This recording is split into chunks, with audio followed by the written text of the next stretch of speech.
በሶሲ ምክንያት ጽናትና ኪራ እየተጣሉ ነው።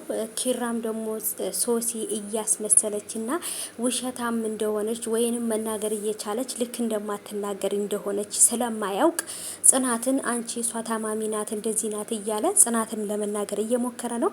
ሶሲ ያለችበትን ሁኔታና ውሸታም እንደሆነች ቢያቅ ያፍራል ብዬ ነው የማስበው። ግን ደግሞ ሶሲም እኔ ነኝ ይህን ነገር ያደረስኩባት እኔ ነኝ ያን ነገር ያደረኩት ብለሽ መናገርሽን እንዳትረሽ ብላታለች ማለት ነው። ዝምታዋን ሶሲ ሰብራለች። እንግዲህ ጫበርዬም ሶሲ መናገር እንደምትችል በስልክ ስታወራና ሀሳቤን ሳላሳካ አልወጣም ወይንም የሆነ ነገር እያለ ሳሎን ቤት ቁጭ ብላ ስልክ ስታወራ አዳምጣት ነበረ። እሷም ደግሞ በጣም ነበር የደነገጠችው። እሷም ደግሞ እንዳየቻት ስላወቀች በቢላዋ ልታስፈራራት ሞክራለች።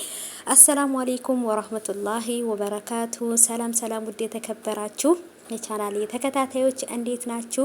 ከኔ ጋር ሁሉ ሰላም ነው። ሰላማችሁ ብዝት ትርፍ ይበልልኝ ባላችሁበት ውድ ቤተሰቦቼ። ለዚህ ቻናል አዲስ ከሆናችሁ ሰብስክራይብ አድርጋችሁ ቤተሰቡ ነው። ነባሮች ዌልካም ብያለሁ ውድ ቤተሰቦቼ።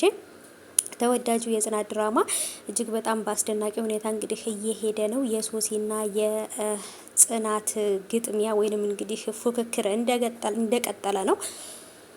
እውነት ለመናገር ጋይዞችዬ የእነሱ መጨረሻ በጣም ናፍቆኛል። እርግጠኛ ነኝ አሸናፊ ልትሆን የምትችለው ጽናት ናት። ምክንያቱም ሚስቱ ናት፣ ኪራም ባሏ ነው። ብዙ ነገር ብዙ ፈተና ስቃይ በሶሲም በበፊቷ በቤቲ ፍቅረኛውን በጣም ብዙ ስቃዮችን አልፈው በጣም በብዙ መከራ ስቃይ ውስጥ አልፈው ነው ዛሬ ላይ ባልና ሚስት ሆነው ተከባብረው ለመኖር ያበቃቸው። እና ጽናት ደግሞ በጣም ትልቅ ልብ ያላት ንጹህ ልብ ያላት ለሰው አዛኝ የሆነች ልጅ ናት። እና ግን ደግሞ አሁን ላይ ሰዎች በሚያደርጓት ነገር ወይንም ደግሞ ሰዎች በገፏት ቁጥር እሷንም እንደነሱ እያደረጓት ነው።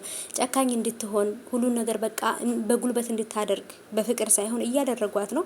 አንዳንድ ጊዜ ክፉ ነገር ወይንም መጥፎ ነገር በተደጋገመ ቁጥር እኛ ራሳችን ቆራጥ እየሆንና ጨካኝ እየሆን እንሄዳለን ማለት ነው ውዶች። ይሄ ነገር ደግሞ በጽናት ላይና በሌሎች ላይ የሚደርሰውን እያያችሁ ነው። በራሳችንም ያደርሰውብን አይተነዋል። በጣም ጥሩ ሰው ሆናችሁ ለሰው ጥሩ ነገር ስታደርጉለት ምላሻቸው መጥፎ ነገር ሲሆን እናንተም ደግሞ ዝምታን ትመርጣላችሁ። በቃ መጥፎ ማታረጉም ጥሩ ማታረጉም በቃ ዝም ብላችሁ ተመልካች ትሆናላችሁ ማለት ነውና ብቻ ከባድ ነው። ጽናትም ደግሞ በቃ ሁሉ ነገር ችላ ዝምታዋን ልክ እንደ ሞኝነት ወይንም ትዳሯን መምራት የማትችል ወይንም ጠንካራ የሆነች ሴት ሳይሆን የሆነች ፈሪ የሆነች ሴት አድርጋ እንድታስብ አደረጓት። በተለይ ደግሞ የቤት ሰራተኛ ሁና ኪራን ስላገባይ በቤት ሰራተኝነቷ ሊያሸማቅቋት ይሞክራሉና በነገራችን ላይ የቤት ሰራተኛ የቤት እመቤት መሆን ማግባት መውለድ መከበር አትወድም እንዴ ጋይሶች?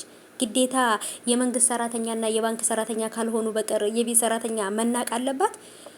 በዚህ ላይ በጽናትና በኪራ ላይ ነው ብዙ ነገር ያየ ነው። እና ሆማም ደግሞ በጣም ብዙ የሚያስተምረን ነገር አለ። ምክንያቱም ማንም ሰው ልብ ታማሚ የሚሆን ኩላሊት ታማሚ ቢሆን ምንም አይነት በሽታ ቢኖርበት ያንን በሽታ ወዶ እስካላመጣው ድረስ በቃ የወንድ ፍቅረኛ ሊኖራቸው ይገባል። ሴቶቹም ከሆኑ ወንዶቹም ከሆኑ ታማሚ ናቸውና ደስታ ህይወት አይገባቸው ማለት አይደለም አይደለ? ስለዚህ በምህሩና በናሆም ደግሞ ይሄን ነገር አይተናል። ናሆም በጣም ንጹህ ልብ ያለው ጀግና ወንድ ነው።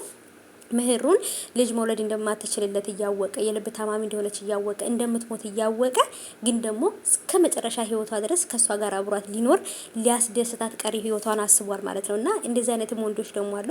እዚህ ጋር ደግሞ በነሶሲን እነ ደግሞ እዛ ጋር ደግሞ እሌኒን የናሆም በፊት ፍቅረኛ አሁን እነ ጽናት ቤት ያለችው ሶሲን እነሱ ስታዩ ደግሞ እንደነዚህ አይነትም ደግሞ በሰው ህይወት እየገቡ የሰውን ህይወት መራር የሚያደርጉ በጣም መጥፎ ሴቶችም ደግሞ አሉ። በዛውም ልክ ወንዶችም አሉና በጣም ከባድ ነው። እውነት ለመናገር የጽናት ድራማ በደንብ ከተማርንበትና ካየንበት ድራማ ብቻ ሳይሆን አስተማሪም ነገር ነው ብዬ ነው የማስበው። በተለይ ደግሞ ክፍሉም ረዘም ያለ ስለሆነ ብዙ ነገር እንማርበታለን። እስከ መጨረሻው ድረስ ተስፋ ሳትቆርጡ ተከታተሉት። ጨበርዬም እንግዲህ አመልጣ ወጥታለች። ምን ታደርጋታለች ሶሲ ካገኘች